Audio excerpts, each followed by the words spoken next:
स्वाहा तत्सवितुर्वरेण्यं भर्गो देवस्य धीमहि धियो यो नः प्रचोदयात्। ओम परमात्मने नमः। अलमर्थेन कामेन सुकृतेनापि कर्मणा येभ्यः संसारकान्तारेण विश्रांतं भून्मनः।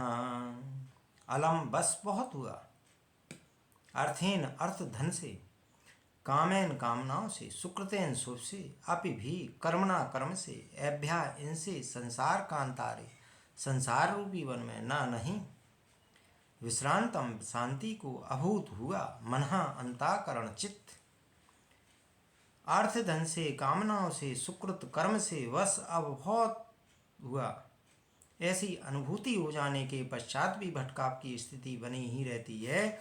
संसार रूपी वन में वन विश्रांति को प्राप्त नहीं होता, नहीं बस ऐसा सोचता हुआ, निश्चय करता हुआ थक कर नहीं बैठ जाता है।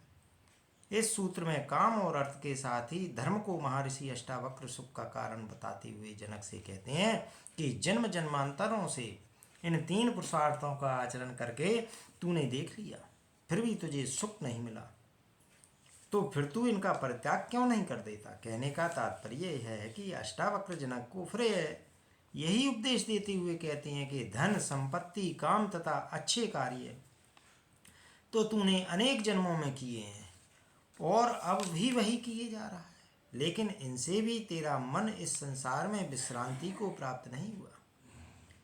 यदि इनमें कहीं सुख होता, यदि इनमें कहीं आनंद होता, यदि इनमें कहीं संतोष होता, यदि इनसे दुख नष्ट हो जाते, तो इन सबको प्राप्त करके तुझे निश्चित रूप में शांति तथा आनंद प्राप्त हो जाना चाहिए था।